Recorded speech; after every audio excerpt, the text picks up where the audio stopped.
So we're here on a beautiful day in Plymouth meeting before opening a 3-game series against UConn, and I know we've had some weather issues the last few weeks. There's a chance of that this weekend. So where do you think things stand going into UConn this weekend? Yeah, we had some weather at the beginning of the week, and here we are Thursday, and it's a beautiful Thursday. We've had quite a few nice Thursdays this year. For whatever reason, since we've gotten a Big East play, we've had 1 or 2 rough days of weather. It looks like that'll continue. This weekend was Saturday, so it's kind of up in the league office right now what we're going to do, if we're going to try to play all 3 or double up on one of the 2 days, either Friday or Sunday. And we're just waiting word back. But we certainly haven't had any weather favors in league. I guess we got all our good weather down in Norfolk and North Carolina. And to touch on the Liberty Bell Classic a little bit, we haven't had much luck with the Phillies. I think this is 4 or 5 times in a row there's been a rain out when we were supposed to play down there. Yeah, we were supposed to play at Citizens Bank, and obviously there's a lot of excitement around that for the players and the program and the university. And this was going to be our 4th trip to Citizens Bank, and I think we got rained out 3 times or 4 times already, maybe first Delaware over 2 years, and the 1 year we went and beat Lehigh, we got rained out the first time we were supposed to play them. So we haven't had much luck getting the games on down at Citizens Bank when they were scheduled. Now going back to last week in the series at Pitt, I think one thing that came out of that series was we were really swinging the bats well all weekend, and not just 1 or 2 guys, but pretty much throughout the lineup. We looked pretty strong. Yeah, I was real pleased. You walked out of that week. It was a tough weekend.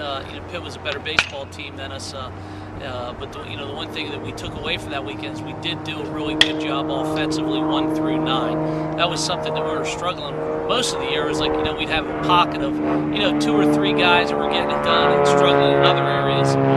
Versus Pittsburgh, it just seemed like the lineup was working, top to bottom. We were able to put guys on base. We were able to put some runs on the board. We just weren't able to catch, Pitt at the end of the day. We hit a couple tough double plays, and Pitt played a weekend. They didn't make an error, and that gave them a big advantage at the end of the day in all 3 games. And hitting-wise, Pitt just had a lineup that was so different from Seton Hall and USF.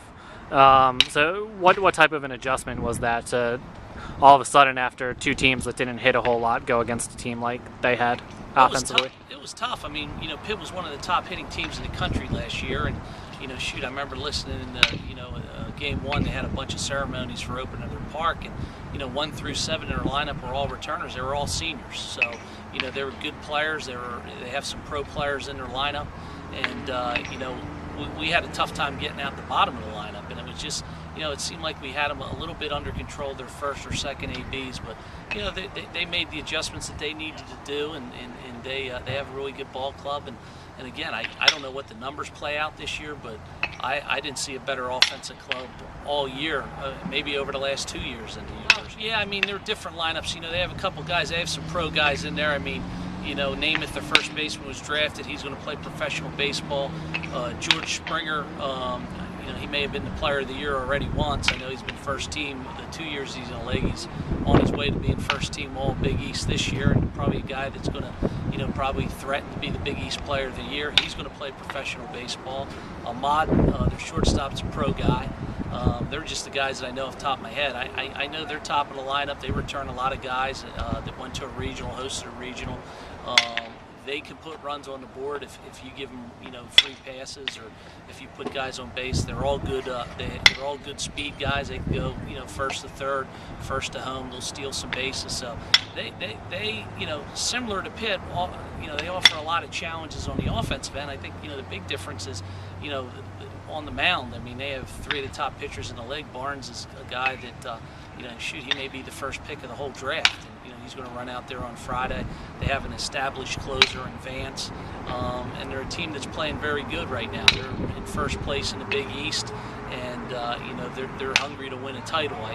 They have a lot of expectations on their plate this year, and it seems as of late they're living up to those expectations and beyond.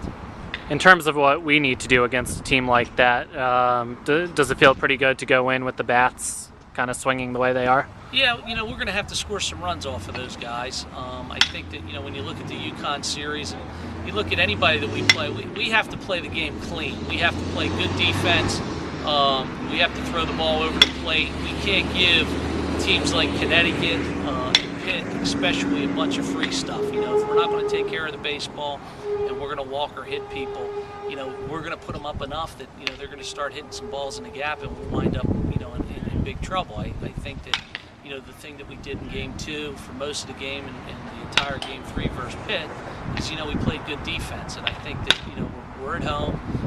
We know how the park is. We'll be challenged with some weather. I just think if we can play the game clean defensively in the sense of just, make Connecticut earn what they get.